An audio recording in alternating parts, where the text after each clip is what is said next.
not on your table alone. Just move around. Some of us, we are seeing ourselves for the first time this year. Auntie Vito, I'm seeing you for the first time this year. Good morning, ma. Mommy Ogude, you're welcome, ma. Mommy Adamson, you're welcome, ma. Mommy Akojaro, you're welcome, ma. Mommy, you're welcome, ma. Happy New Year, ma. I'm seeing you for the first time. Mrs. Richards, you're welcome. The technical crew on behalf of women and children, I'm raising you. Somebody here, his name is God said.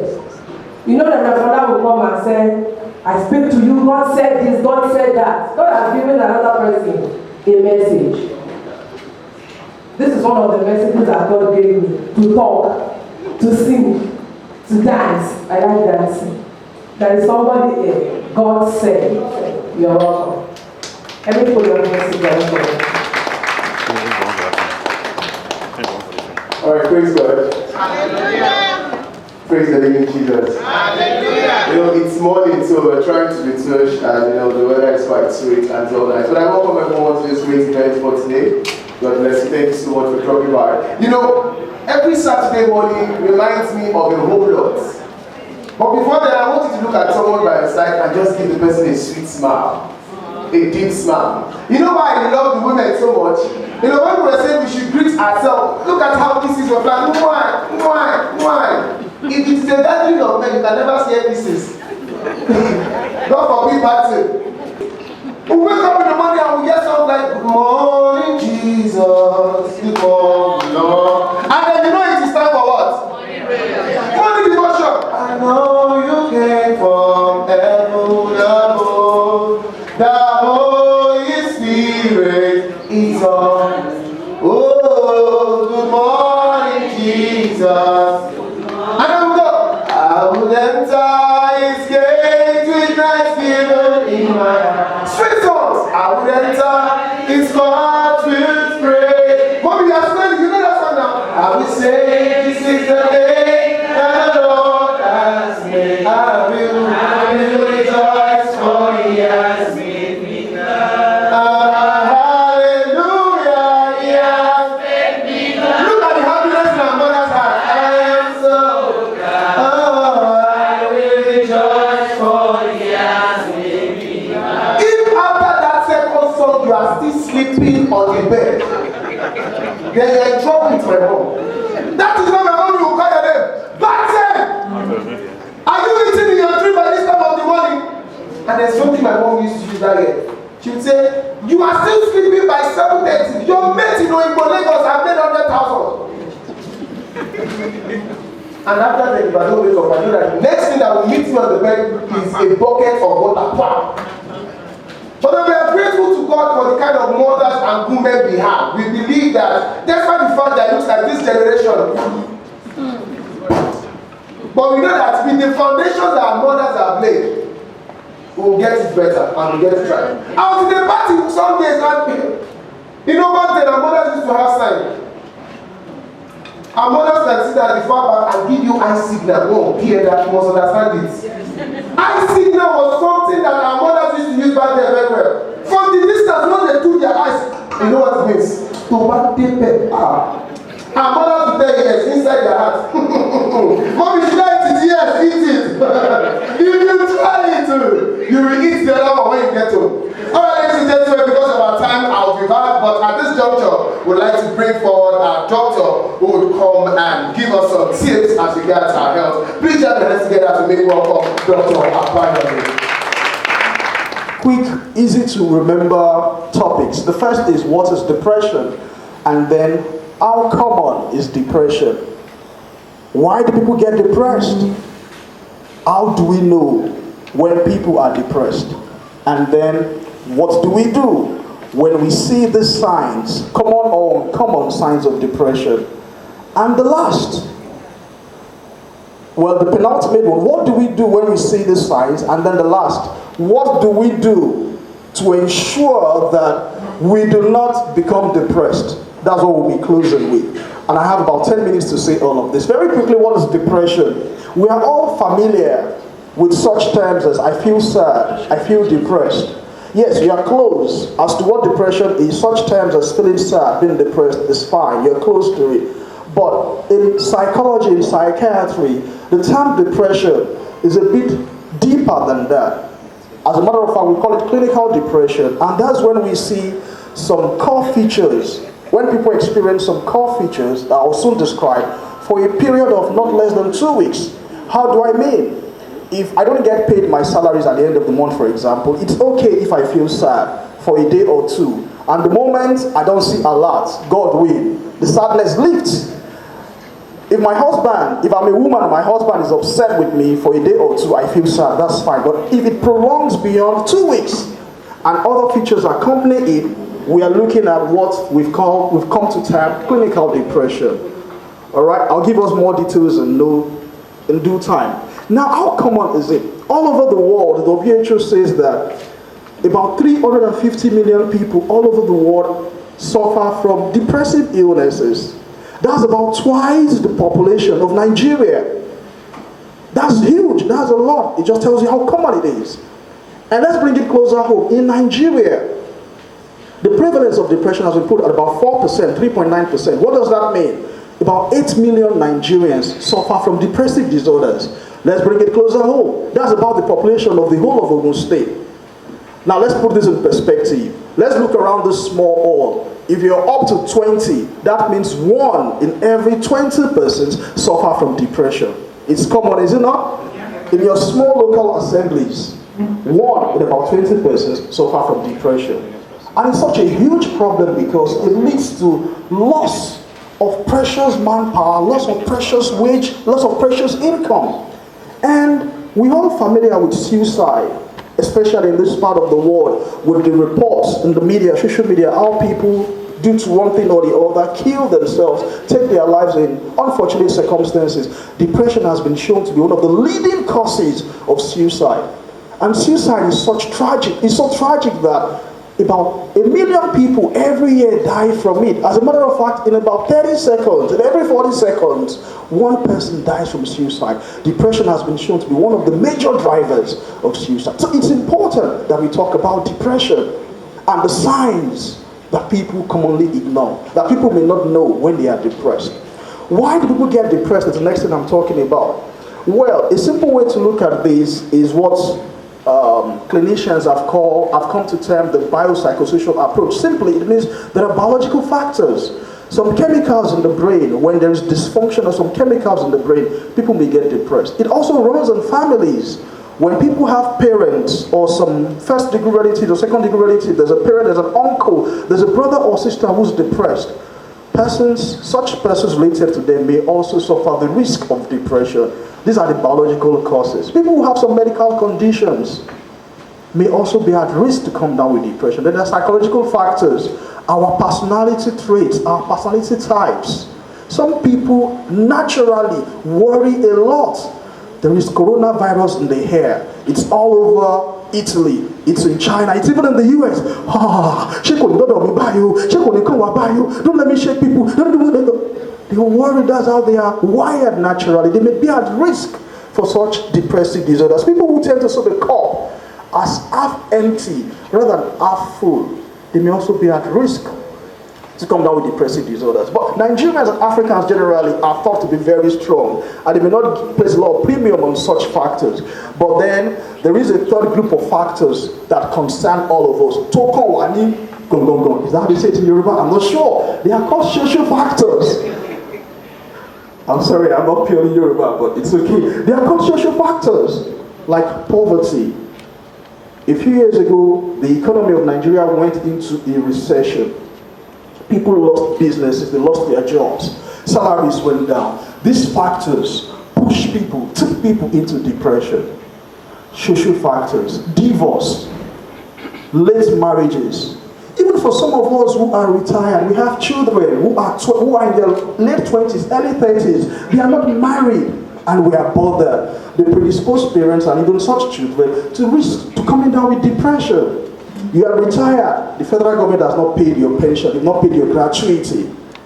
Businesses are going down. These are social factors that may tip people to coming down depression. Now that's fine. Let's quickly look at the symptoms that people who have depression may experience or may display. The common symptoms I'll talk about first, and the not so common symptoms that people may want to ignore. The common symptoms, I'll put them under two broad categories. The first category is the core symptoms, what we call major symptoms, and then the second category, the minor symptoms. Permit my use of that. The core symptoms, three of them. The first is mood, how you feel within you. The first is persistent feeling of sadness. People feel sad for more than 2 weeks. They are just sad. They are sad. And then when people feel the word is negative, another loss is, of course, because of loss of appetite, people may suffer weight loss. They are not exercising, they've not visited the gym in recent times, but they are just losing weight. The opposite of that may also hold true. If they eat too much, you expect them to gain weight. Some students amongst us, I've heard them say that whenever I'm depressed, I eat a lot. These are some of the common symptoms of depression. Alright?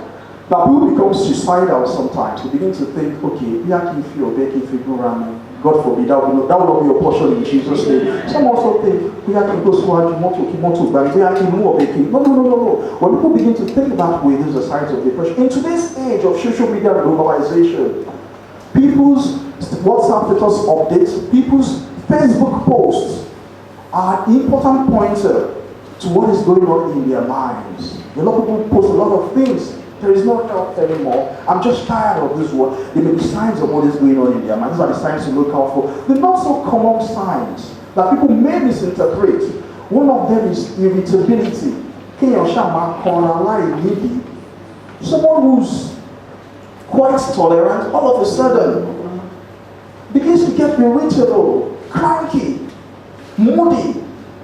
Moody, I mean in our own layman's use of the word moody. They become irritable for no apparent reason. These are some signs to look out for. Some people engage in risky behaviors, watching more TV. That may be a sign of depression. These are some of the signs. Some people begin to use alcohol to self-medicate. Someone who never used to drink, maybe at best a glass of champagne once in 3 months or once in a month, now begins to take that every day. These are some signs to look out for. Another is when people withdraw. There's a meeting like this, realities are meeting. Someone used to be a regular attendee at such events, all of a sudden begins to withdraw. There is a party in Ijebu, someone would always get Ashwebi, all of a sudden says, me Lord, even when there is money for that. Someone used to get to church early, join, sing in the choir, assist, partake in activities in church, all of a sudden begins to withdraw. If I don't want to have to do with anyone, that's some of the signs to look out for. Now, enough of the signs to look out for. What can be done, or what do you do when you notice such symptoms? I bring you good news. There is help for people who have depression. People who have depression need not necessarily wait until depression becomes worse, disables them, stops them from going to work, or even until they become suicidal and attempt to complete the act. There is help. It can be helped. It is treatable. It is a medical condition. It is not, I hope Reverend Fala actually will permit me, it is not a demonic attack. I hope I'm not being excommunicated from church, but it is a medical condition. Alright. It can be helped. Okay? And there are several ways by which people can get help. One of them is we can give them medication that we call antidepressants. And they'll be fine. They'll live normal lives afterwards. It is not the end of the world. It's not a death sentence. Another is psychotherapy. So if you notice any of such symptoms in your own self, seek help. See a psychiatrist, see a psychologist. Okay, you don't like the word psychiatrist. See a mental health specialist. You don't like the word mental health specialist. See a behavioral health specialist. If you don't like that word, see Dr. Adamson's grandson. I know that sounds better. Now you can be helped. You can be helped. And depression is not contagious. By touching people who have depression, there's nothing you will contract it, you won't catch it. By shaking their hands, you won't catch it. It's not coronavirus. It is not HIV. Is that okay? Now they can be helped whether by medications or by psychotherapy. Alright, now in closing, I am not depressed. I have never been depressed. And I don't want to get depressed. What do? I'll teach us 3 things today. 3 key principles or 3 key philosophies. Yes, in ancient Greek history, there's a man called Epicurus.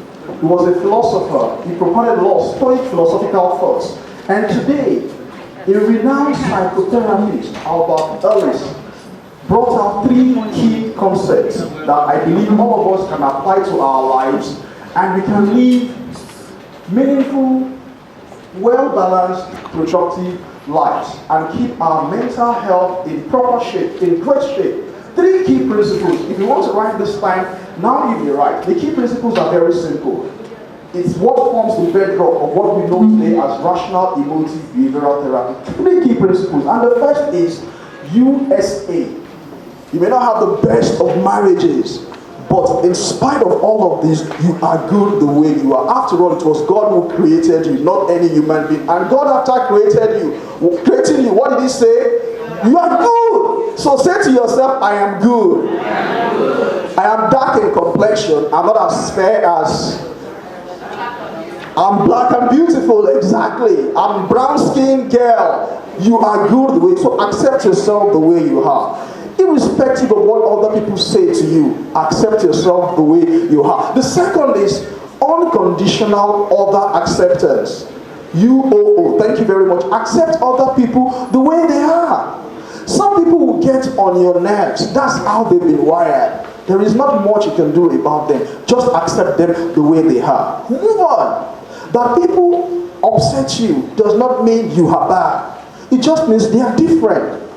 Okay, that's the second. And the third, unconditional life acceptance. It's pretty very simple. And it's in the Bible, John 16:33. These things I say unto you, unconditional life acceptance, ULA. These things I have written to you that in me you may have peace. In this world you will have tribulations, but be of good cheer because I have overcome the world. What does that mean? In spite of how good you are, in spite of the fact that you have God on your side, life happens. Challenges may come up. There may be a coronavirus outbreak anywhere in the world. That is not the end of the world.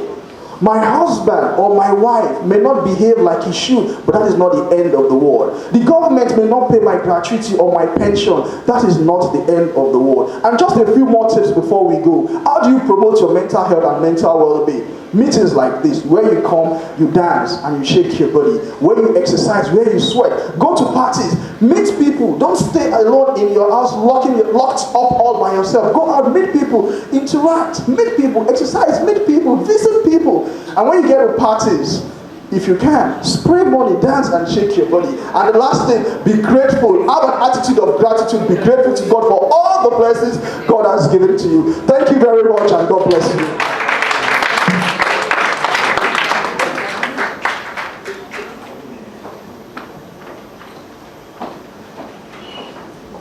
Let's put our hands together for Dr. Abayomi. You made mention of a biological factor that it could be hereditary. Can you please shed more light on that? Explain a little of that, because we talked about other causes, being social and other things that could cause. So being hereditary now, could it be from the gene or what? Please, I want more explanation on that. I really enjoyed everything. I was just going to, maybe not really a question. Now, if there's a situation you actually really want to talk to a behavioral specialist, but you see, there's this factor of, I'm not psycho, but I want help. But at the same time, how about the doctor telling somebody that woman, she's having issues? Yeah. That sense, that thing is there. She actually wants help, but that thing could just hold her back. So how do we help such a situation? Thank you. The truth is, the exact cause of depression is not known. For malaria, for example, you know Plasmodium parasite causes malaria. But for depression, you can't place your finger on one particular factor, the exact cause of depression. However, multiple complex factors interplay in complex ways to result to depression. Biological factors are just one of many other factors. So they, as a matter of fact, make people vulnerable to coming down with depression, not necessarily being primarily responsible for it. In other words, people may have either parents who have depression and may live through life never coming down with depression. It just means they are at greater risk. Yes. Okay, so, yeah, okay, thank you very much. Yes, your question borders on stigma, and stigma is a major issue in mental health and psychiatry. And we have a duty as mental health specialists, and the population, the populace, the world, other members of the community also have a duty to help fight and combat stigma. So we should not, in addition to that, we should not, because of what other people would say, deprive ourselves of readily available and effective help. As a matter of fact, stigma can be both ways. There is self-stigma. Some of these things you're thinking are actually your own thoughts. The doctor, you think, sees you and goes tell other people that you're ill. May be busy with 1,001 other things that he does not think about, that the doctor may be thinking about relocating to the UK, his own little pay that's not sufficient, or his own children who are giving you problems. We never have time to think about you. And then doctors are guided by the ethics of their profession. There's the Hippocratic oath that binds them to the ethics of confidentiality. So you don't go about telling every other person that you've gone to see a doctor, nobody else would know, and the doctor will not tell anybody. And in the unlikely event that the doctor tells people that this person came to see me, I don't think that's the end of the world, is it? You get the help you've come to get. Act better, behave good, behave like you're good. Indeed, you're good. People will end up questioning the doctor's opinion. But this is the same person they said is not who is doing so well. Thank you very much. Wow. Good morning, our mothers in the house. For someone who is depressed, the person knows the reason why she is depressed, but she's not ready to be helped. What can you do?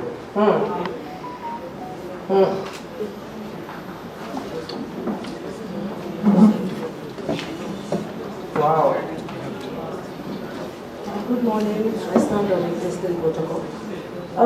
Mine is a bit different. If it has happened to me that I saw a friend's daughter, and she's usually very bubbly, extremely bubbly, bubbly to the extreme, and I knew there was something wrong. So I called the mother that this child schools abroad. There's something wrong. That friend of mine kicked into action and she found out that there was something wrong. The child was actually on drugs. Wow. But on the other hand, I have somebody else that I know that there's something wrong, and I told the family member that this person is not usually like this, that there's something wrong. And they went back to that person and told the person that, so that's supporting Yahweh.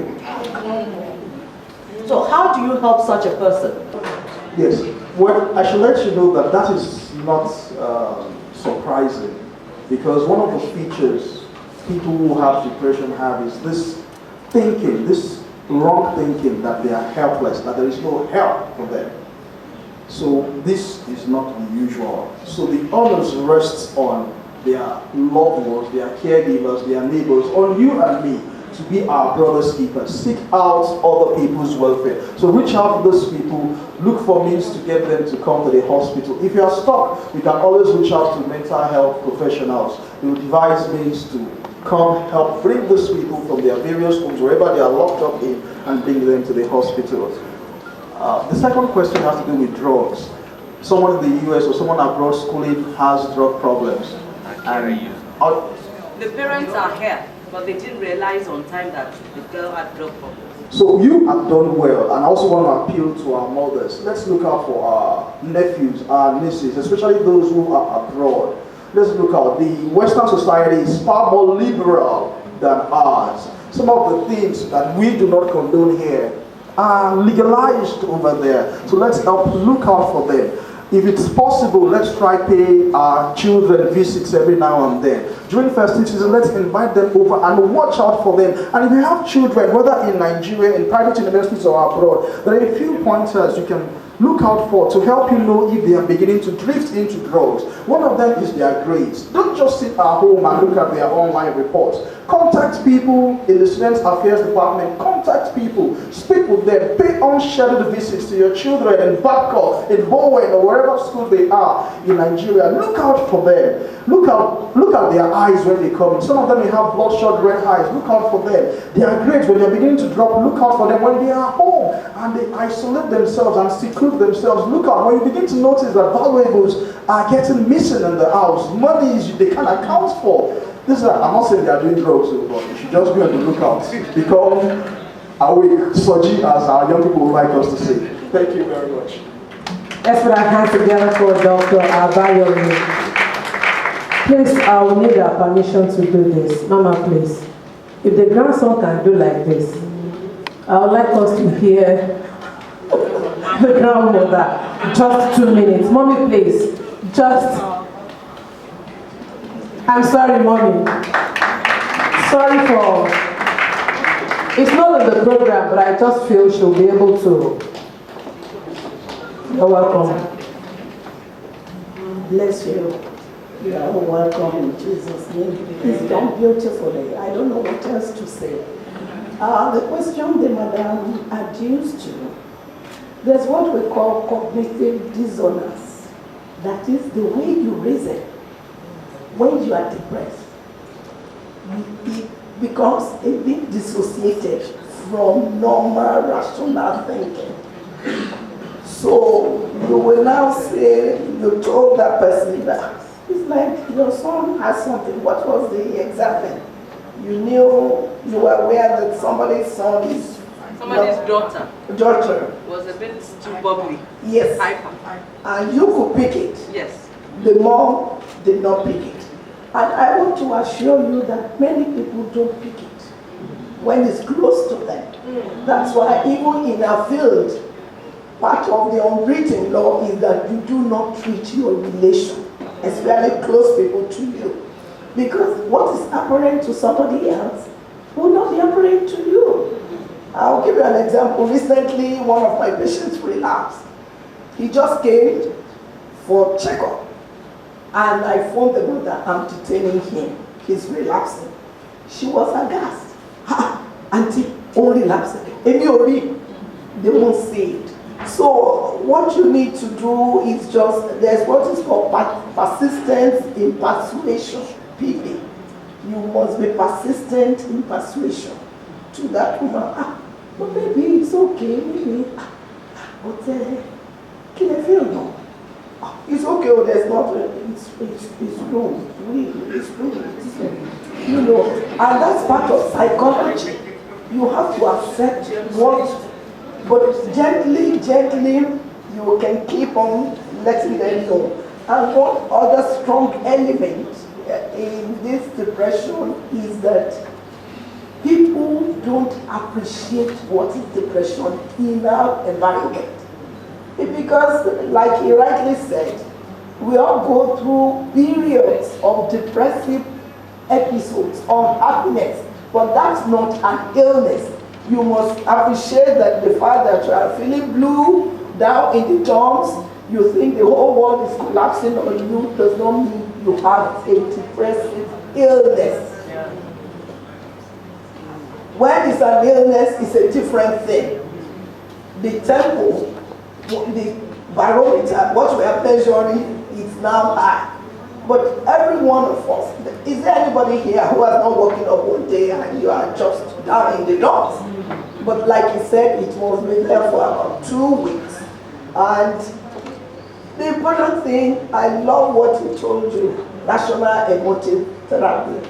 That is positivity about you, about the world around you, and about your potentials. Positivity. You know, who watches this woman on television, the one that goes around and says, she'll take a boyfriend, Alokumi, no, what's the name of this woman? Oh, take husband me. Alokumi. What's her name? Adejumo or something like that. It's a positive attitude. Positive mentality. You must be positive. Let's put our hands together for one minute. God bless you, man. Thank you for having those points. Let's welcome Reverend Fola Achidile. You're welcome.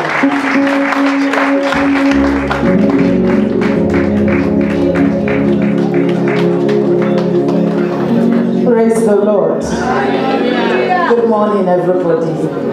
It's so good to have everybody around. I'm so excited. Let's clap for ourselves. Praise the Lord.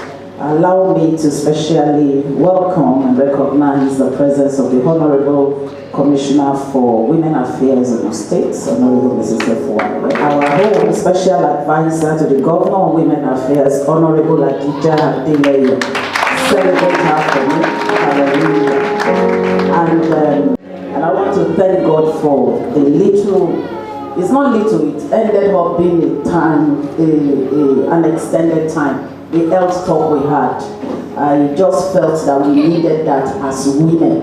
That's why I said, let's bring it up. Praise the Lord. Dr. Abayomi, thank you. I didn't want to call Dr. Adamsi in over 1 day, 2 days. I didn't want to jump on her. That's why I said, okay, thank God she has a grandson who can do justice to it. It's you that say you're a grandson now, Dr. Abayomi, you are in trouble. Praise the Lord. Amen. Thank you so much. My Dr. Adamsi, is she not looking so beautiful? You cannot imagine her age. Father, we thank you for this time. We give you glory, we give you honor. Lord, we have come, oh God, the very first time in 2020. We ask, oh God, that you bless our lives and cause your joy to be enduring in us. In Jesus' mighty name. Amen and amen. Praise God.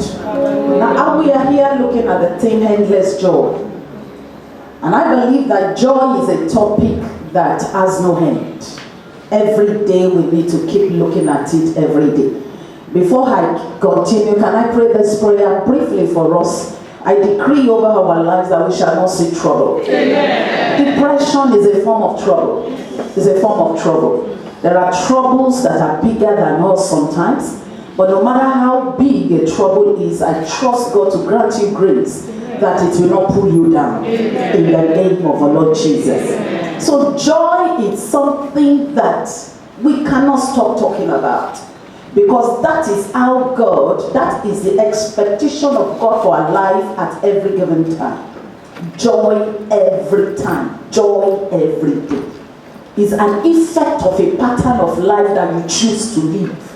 It's by choice. It's by choice. Can I say that joy is not just mere happiness? Joy surpasses happiness. Happiness can be as a result of events. But joy is something that is a pattern of life that you chose. That it doesn't matter what is in my life, I refuse to be sad. I will be happy. I will be joyous. So joy is true satisfaction, fulfillment in life. And I want to tag it also that joy is traceable to your understanding of God. Let's start from Psalm number 4 and verse number 6 to 8. I discovered some new scriptures, some strange scriptures about joy in my time of preparation. In Psalm number 4 verse 6 to 8, the Bible says, I'm reading from the Good News Bible. The Bible says, there are many who pray, give us more blessings, O Lord. Look on us with kindness. But the joy that you have given me is more than they will ever have with all their corn or their wine. When I lie down, I go to sleep in peace. That is joy. You alone, O Lord, keep me perfectly safe. So we are looking at joy here now, not as an effect of the wine that I have, the corn that I have, the cars that I have, or the houses that God has privileged me to build. Beyond this, it's a joy. If joy is whether I have a house, whether I have a car, whether what man is expecting for me to have, I have it, it doesn't stop the effect of joy in my life. So in other words, I can say that joy is an effect of an assurance, a confidence, and an absolute trust in God. In Psalm 27, I'm going to read it briefly. The Lord is my light and my salvation. Whom shall I fear? The Lord is the strength of my life. Of whom shall I be afraid? When the wicked, even my enemies and my foes, came upon me to eat up my flesh, they stumbled and they fell. Though an host should encamp against me, my heart shall not fear. Though war should rise up against me, in this I will be confident. One thing have I desired of the Lord, that I will seek after, that I may dwell in the house of the Lord all the days of my life, to behold the beauty of the Lord and to inquire in his temple. For in the time of trouble, the Lord, he shall hide me in his pavilion. In the secret of his tabernacle shall he hide me. He shall set me upon a rock. And now shall my head be lifted up above my enemies round about me. Therefore will I offer in his tabernacle sacrifices of joy. I will sing, yea, I will sing praises unto the Lord. Hear, O Lord, when I cry with my voice, have mercy upon me and answer me. Now, I can go on and on. Now, I'm talking about the effect, of joy as a result of your trust upon him. Psalm 16 says, thou wilt show me the path of life. In thy presence is fullness of joy. I'm talking about that emotions that you have by virtue of your connection with his presence. Success does not come with a note of permanence. Things change in life. Now, let me talk to your neighbor and tell him or her. The person sitting next to you and tell him or her that things change. Oh. Among ladies and gentlemen, there is nothing that is permanent. Absolutely nothing. In civil service, apology to the PSs in the house and the retired PSs in the house, they say permanent secretary. I believe that if you are permanent, you will not retire. Because you will be retired. Nothing is permanent. That is life. Nothing is permanent. Excuse me. The only thing that is permanent is his presence that you have. Yes. And that is what will keep reactivating your joy. It is the presence of God that brings a new goodie today. Am I talking to you here? And by the time that yesterday goodies end, if the goodies that you're expecting does not come today, if it doesn't come tomorrow, if it takes 2 years to come, you are still not shaking. Why? Because the presence of the Lord is keeping you. And I've not seen people that dwells in his presence that are ever stranded. I've never seen anybody that is dwelling in his presence that becomes stagnant. I've never seen anybody that dwells in his presence that I pray this prayer every day, that his or her yesterday is better than his or her today. Because God is a God that is forward inclined. Everything is about going forward.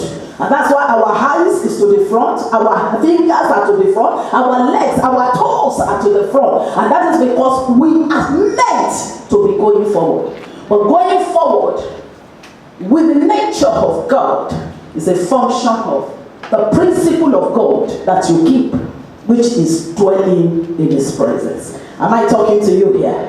I don't know whether I'm making sense at all. There is nothing as bad as starting life good and ending it bad. Nothing as bad. Endless joy means that I started good, I ended better. That is endless joy. You don't produce joy by yourself. It is his presence that gives you joy. It's when you remember certain things about God that even when you are down, you look up and say, I cannot be down. I was preaching in the church on Sunday and I told them, I I said, listen to me, there are things I remind myself that makes me to be forward looking. And it makes me to know that I must not fail. I must not fail in life. Hallelujah. Let's look at Proverbs chapter 4. Am I blessing anybody here? I'm trying to run. Proverbs chapter 4, and I think I'm doing good. If I'm doing good, clap for me. At least you are getting something. I will get to the length of days that we are looking for. The coronavirus, we shall not be victims of it, that we are looking for, ladies and gentlemen, is connected to receive my sayings. Receive my sayings, and your days shall be many. And in verse 12 and 13, when thou goest, thy steps shall not be straitened. The word straightened means that you will not be confined, you will not be limited, you will not be stopped in life. Am I talking to you? No barrier will stop you. I want to see you moving from one level of glory unto another. He said, when thou goest, thy steps shall not be straitened. And when thou runnest, thou shalt not stumble. Take fast hold of my sayings, of my instruction. Let her not go. Keep her, for she's your life. She's your life. That is the joy you are looking for. Let me start from the verse 4 I started. Live. Keep my and live. True living in life is a function of his presence. How much of God, not how much of men. God will connect us to men, no doubt. But make sure that the men that God connected you with, not the men you picked on the road yourself. Because there are so many men we pick on the road that are the architects of our downfall.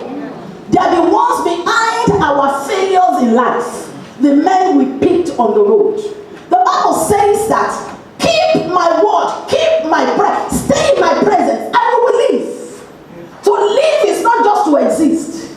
To live is to live in the true context of living. Happy, satisfied. Thanking God every day, feeling good every day. Not having evil in your mind, not thinking evil to anybody. Not jealous, not envious, not wishing anybody evil. In civil service, they break each other's leg, they hide each other's fight, they do all manner of things. Ladies and gentlemen, you don't need to hide anybody's fight to rise. You don't need to break anybody's leg for you to stand up. No, you don't need to stop somebody for you to go forward. Because all of you can be going. Because race is individual. We are not marking race with ourselves. Everybody has their own lane in the race of life. And God is not looking at my own lane to judge your lane. Neither is he looking at your lane to judge my lane. Our destinies are different. Our purposes are separate. So therefore, it is wrong for God to look at me, for that Chudume that is a pastor, and be measuring me with my commissioner of women affairs. It's not possible. Because our assignment is different. Can't measure me with my Dr. Adamsi. Because our assignment is different. We are on our lane. It is not left for you on your lane to live. On your lane to be happy. On your lane to wish people well. On your lane to be joyful. On your lane to give joy. On your lane to affect, impact lives. I don't know what else we are living for, if not to make people happy. If people stay around you and they are sad, you have failed in life. If nobody can thank God because of you, you are a minus. If you are using your position to harass men, excuse me, it's a matter of time. Remember I said, there is nothing that is permanent. Nothing is permanent. Therefore we must be wise. And all we need to get permanence in our life. The permanence we are talking about is that I will not remain on this chair forever. No, that's not what the permanence I'm talking about is I have a permanent grace with God. That when I leave this chair, there is another chair waiting. When I leave this one, by virtue of his permanent presence in my life, when I leave this one, another one is waiting.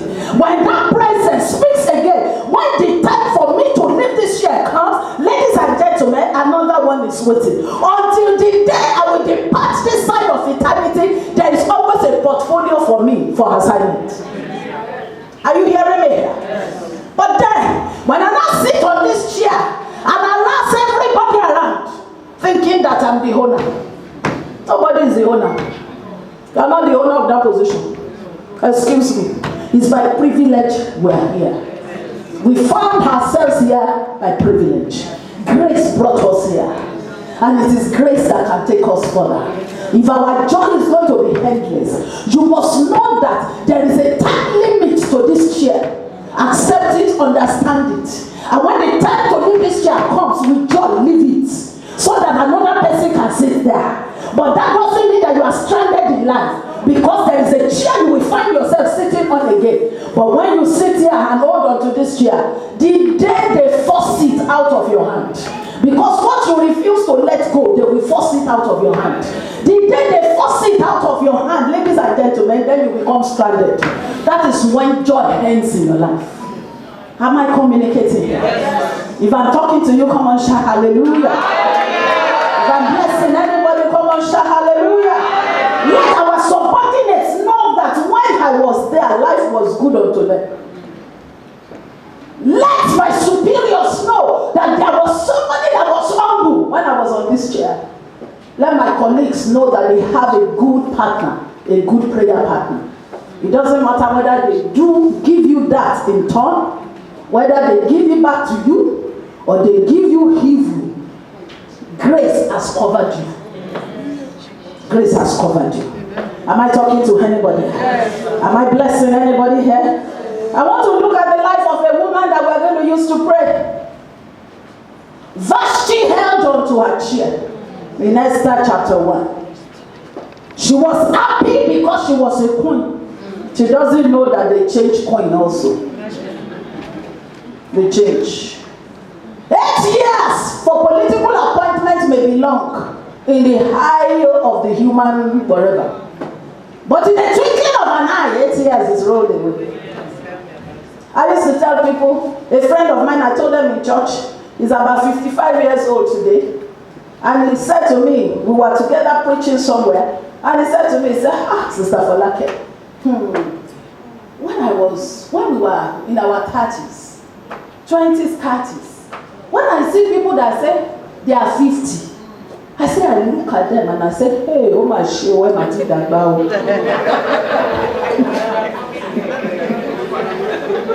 He said, Sister, I said, I look at them and I pity them. I get it tough for you. It's 50, you are 50. Oh my shit. Praise the Lord. You will not be tired in the name of the Lord Jesus. Because you can't hold on to the baton of life forever. What will you give to your children? In her days now, in Mommy Adams' days now, she can't give back to any child again, but her children are giving back. She has handed over the battle.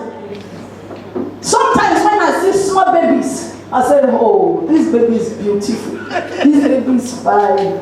This baby is fine. This baby is beautiful. I wish this baby is my own. I wish. Can I go and give back again? The season is over. So there are seasons that comes to an end that we must appreciate. But then it is us keeping our seasons of relevance fresh and intact that will guarantee our endless joy. Vashti stayed there and felt that nobody can take it from her hand. Vashti stayed there and misbehaved, and Esther came to replace her. It is not wrong for somebody to sit on a chair that you left. But what is wrong is that you don't have another chair to sit on. Am I making sense to you? If I sat here and in 2 years' time, God didn't fit to promote me, I will leave it with joy. Somebody will sit here and I will honor the person, I will respect the person, I will appreciate the person. But then I will have another chair of reference, of relevance. But Vashti had no other chair to sit on. And therefore our joy was terminated. What terminates joy is when irrelevance sets in. What terminates joy is when assignment, we cannot find expression to it again. What terminates joy is when you cannot add and contribute your quota again to the betterment of the society. Praise the Lord. Hallelujah. So I felt that what made Vashti to lose it, am I blessing you? Yes. Am I communicating at all? I felt that what made Vashti to lose it was because she did not know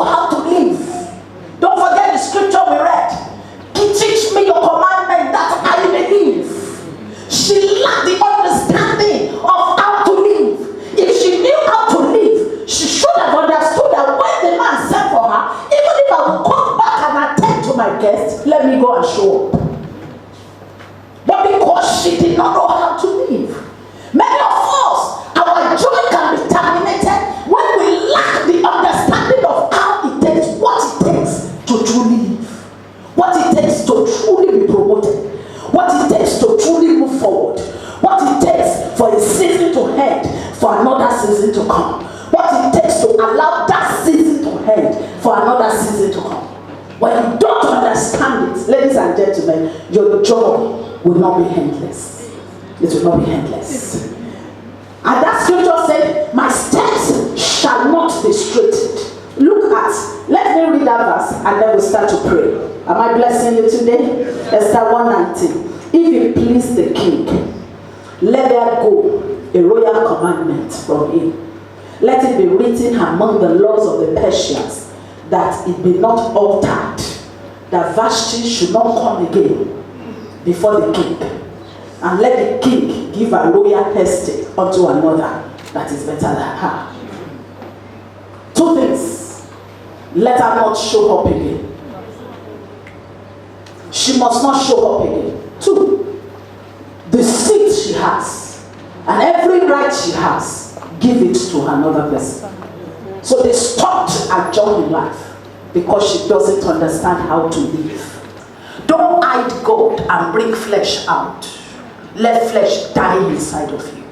Because the same people that celebrated you today are waiting to woo you by the time you leave the place. If you don't know how to live. If you don't know how to be cultured and mannered. If you don't know how to give and to be selfless. Ladies and gentlemen, it's a matter of time. So we must understand how to live to make our joy to be endless. As a pastor, we must know how to live. We must know that God did not put us here for us to abuse the privilege. He didn't. He didn't exalt us for us to lose our senses. He exalted us because he feels that there is something you can do. It doesn't matter how they chose you, whether by kalu or whether they want to settle one thing or the other. The fact is, I'm sitting on this chair. Father, teach me how to live on this chair. Teach me how to live as a wife. I'm not just a wife because I'm married. I'm a wife. Wifery is assignment.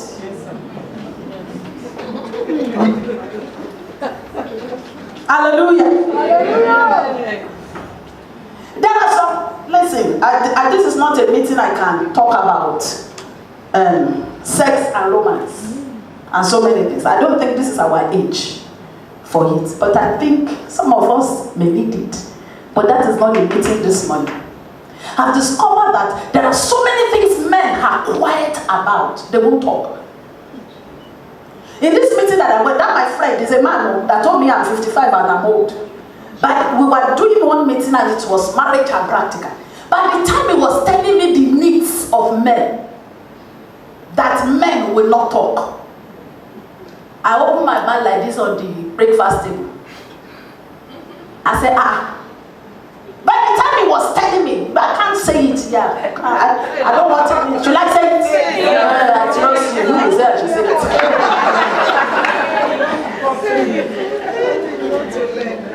By the time he was telling me, I wrote it down. I now began to study. I will make a book out of it.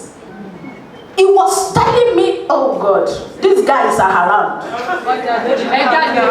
No, but students, I trust the students that are here, they won't misbehave. How they tell me about, oh God, habits. Money, Mosa, what's it? I will beat you. The money, he call it money dream. He said the way their team stands in the money. 2 days ago, Fiki was sleeping with me, my baby boy. And he woke me up, said, Mommy, don't laugh, Mommy. Something is wrong with my penis. I said, what is wrong with it? He doesn't call it that name before. We are the one that said he should call it. We are teaching him something. He said, it is big this morning. It is very big. So I said, it is normal. He said, Mommy, normal? I said, yes, it is normal. He said, his eye is big. Mommy, look at it, it is big. I said, it is normal. Relax, it is normal. Don't look at it again. I said, every morning it will be big. So relax yourself, relax yourself. So this man was telling me, when that thing is big in the morning, it's looking for something. Maybe you say I should talk. Not for small children, I'm talking about husbands. He said he's looking, as he said, if you want to have endless joy in the marriage, locate when the thing needs you and give it. I said, Augusta. Then the one he said, I've been so rude. When I got home, and I called Apostle. And I began to ask him about 5 questions from that teaching. He said that. I said, yes. I said, so why don't you people tell us? Hear what he said. African men are trained not to talk. I said, but you are killing the home. Because many of these things we don't know. It's because I believe in communication. What took me to this place? I said, teach me how to live while free is an assignment. We must discover what we need to do for our joy to be endless. As a mother, that we will not cry in our night season and our position, our work. I'm going to a meeting now, they say I should come and talk on work-life balance. Our work will not affect me, will not affect my position as a mother.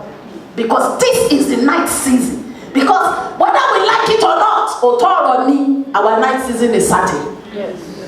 I'm already in 50s, you are in the evening time of life. Yes, I'm 50s. You are Hindi. No, it's not afternoon. No. It's maybe early evening. But it is evening. Not deceive yourself.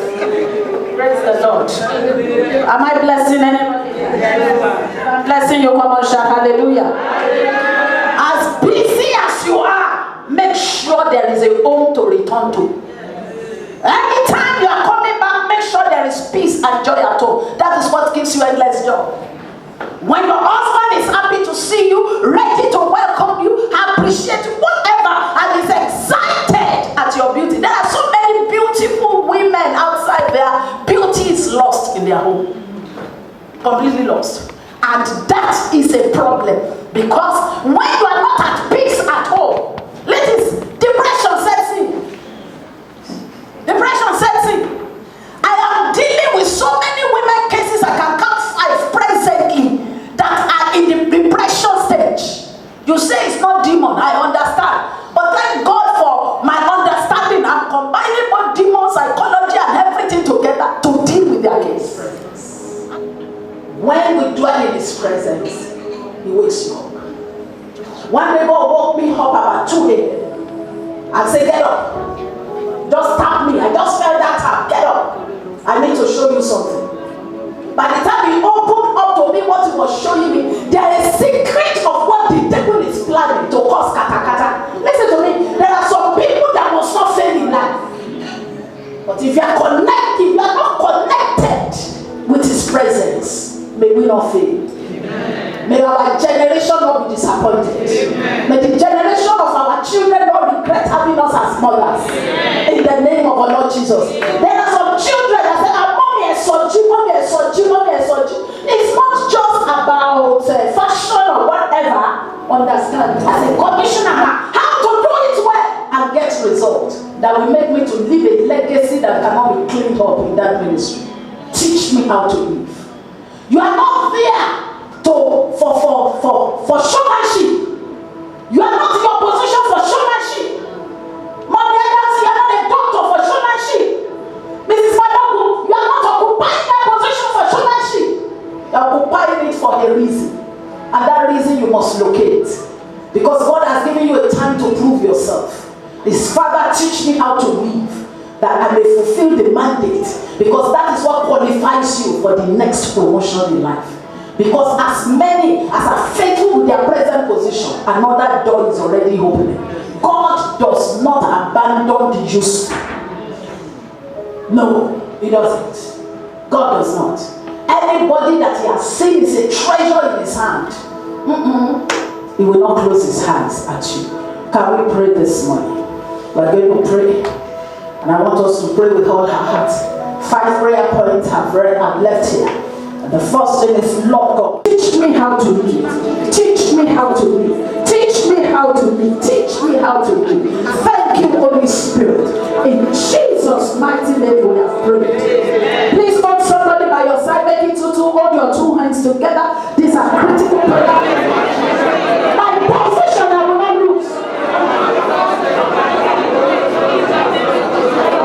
In Jesus' mighty name we pray. Oh, the last person now, and we are going to pray. The day Vashti's place was lost, I believe the position of our children was lost. Open your mouth and pray. Lift your voice, lift your voice, lift your voice, lift your voice. I shall not bury them. I shall not bury them. I shall not bury them. Yes, Lord. Yes, Lord. Yes, Lord. I release strength over my children. They shall be greater than me. Yes, sir. My maximum shall be their minimum. My maximum shall be their minimum. In the name of the Lord Jesus. Open your mouth and pray. Open your mouth and pray. Open your mouth and pray. Open your mouth and pray. As you are praying, I want to lift up your voice. Father, we shall not be victims of incurable diseases. We shall not be victims. My husband shall not be. My children shall not be. I shall not be. Open your mouth and pray. Yes, Lord. Yes, Lord. Yes, Lord. Yes, Lord. Yes, Lord. Yes, Lord. Yes, Lord. Yes, Lord. Yes, Lord. Yes, Lord. Yes, Lord. Yes, Lord. Yes, Lord. Yes, Lord. Thank you, Father. In Jesus' mighty name we pray. Look at your neighbor, say, I decree peace over your life. I'm not hearing you shouting to him, I say, I decree peace. I'm not hearing you shouting, but I say, I decree peace. I decree joy. I decree peace. I decree satisfaction. You will live long. You will live well. You will live happy. You will live fulfilled. Say it again. Say, my sister, I decree peace. You will live long. You will live well. You will live happy. You will live well. You will live happy. You will live long. No sickness. No shame. No sickness. No shame. No sickness. No shame. Open your mouth. Begin to prophesy. Prophesy in your prophet. Prophesy. Prophesy. Prophesy. Prophesy. Yes, Lord. Yes, Lord. In the name of Jesus. I release it upon you. I release it upon you. I release it upon you. In the name of the Lord Jesus. Thank you, Holy Spirit. I release a grace for open doors. Increase. Financial increase. Financial increase. Favor on every side. Favor on every side. Favor on every side. Settlement. Settlement. Settlement. Settlement. Settlement. In the name of the Lord Jesus. In the name of the Lord Jesus. Yes, Lord. I release it. I release it. I release it over you. Thank you, Father. In Jesus' mighty name we pray. Whatever may be the issue you brought here this morning, I stand here as a servant of a living God. And if you have an issue, lift up your hand above your head. Because of my time, I prophesy unto you this day that issue become a platform for your rising. I say it again, that issue becomes a platform for your rising. Wherever they have gathered, I scatter them. Whatever they have done, I undo it. Wherever they gather, I scatter. Whatever they have done, I undo. In the name of Jesus. I say to you today, it is well. It's your season of joy. You will rejoice. You will rejoice. You will rejoice. In the presence of the Lord is a fullness of joy. Your joy shall not be aborted. Your joy shall not be cut short. It is a fullness of joy, and so shall it be. Thank you, blessed Lord. Jesus' mighty name we pray. Shout hallelujah. I was supposed to give the Commissioner for Women Affairs a time to give us an address. Praise the Lord. Hallelujah. Praise the Lord. Hallelujah. Praise the living Jesus. Hallelujah. Ma, there's no protocol before God. That's one. Two, I believe this is a family meeting. So there's no need for protocol. I really want to appreciate everybody for attending. Actually, I practically dragged myself here. This morning I was feeling so lazy that I felt like, and I don't like to give my words and go back on it. Somebody sent me a message, I think 2 days ago or something, and I confirmed I'll be there. So when I woke up, when my alarm came on at 5, I switched it off. I said, oh God. So it's morning already. And when I woke up again, my mom came into my room and said, I thought you said you were going out early today. I looked at the time, 5 minutes to 7. I was almost cancelling it. But, Ma, I can tell you I'm happy to be here. I've been there. Well, by my own nature, brought up by a teacher and a Christian mother. Used to almost all the things she said. But what she had taught me this morning is that I can do more. I was telling some people at our International Women's Day 2 days ago, I said when I became the chairman of Shagamu local government, my vision was very different. To do roads, to do this person that I felt like has been intimidating me. I was going to do the road that leads to their house. So that we will be saying that, it was for me that did this road. He will never forget who I am. But when I got to that seat, just like you said, just one person made me realize that my vision, the reason why God brought me to that seat was different from what I was saying. And I'm happy I did the 3 years. And when everybody felt like I was going to struggle and fight for a second time, I told them I wasn't. And everybody was surprised. The governor then sent a message to me. Why don't you want to go back? I will give you money again. And I told them, my duty on that seat was done. Wow. I need to move on. I didn't even know I'll be here today. Because I actually wanted to be the commissioner for local government and chieftaincy. I was telling people I was overqualified. I've been a civil servant, I've been a local government chairman. What else do you need? I wanted to be the first female to be the commissioner for local government and chieftaincy in Ogun State. But God told me your vision was different. There are a lot of jobs to be done. When we got there, I was happy I was made the commissioner. I was happy I'm in charge of women. And when I got to that place, and we did the tour, assessing what was on ground, I busted into tears. Wow. I was like, God, this is too much for me to do. But I'm happy because He has placed in my hand a heavy job. And I knew that the Bible says, wherever the sole of our feet tread, we will always possess our possession. I am on this job for a purpose. And that purpose will be fulfilled by His grace. Not by my own doing, but because it was God that ordained that I will be there today.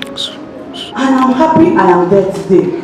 My sisters, when they talk and we're talking about the government will spend 8 years and all that and they said, hey, you'll be commissioner for 8 years. And I asked them, who told you that? Who said I'll be commissioner for 8 years? And I wish to be commissioner, and God will tell me that there's something else, there's another job waiting for you. I'm not a regular politician that will struggle and fight for a seat Monday to Friday. Anytime I'm in the office, it's my visiting day. Anybody can walk into my office because we have issues to see. We have women that are suffering in silence, and we need them. And I'm happy Pastor Fola Chidube. Actually, Alija has been saying a lot. There was one time we wanted to do a program and we were looking for who was coming to speak, and she said, Fola Chidube, I don't know that person. I don't know that person. She said I should go and check. So I went to YouTube, searched your name, saw some of your messages, and I said, okay, let's have her to come and speak. But the program was cancelled anyway. So be rest assured that I'm still going to send to you. So please come on. Because our women are in bondage. They are forgetting the primary job God placed in our heart, which is motherhood.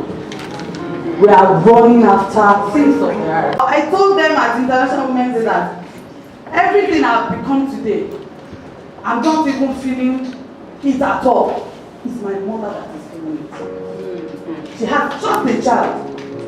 Her colleague has 7. Some other people, I come from a polygamous, home, and I'm an only child for my mom, and the other one has 5. But today, when I'm talking, the 5 keep quiet. I have promised myself to stand out in this politics, and God is going to help me. Thank you very much.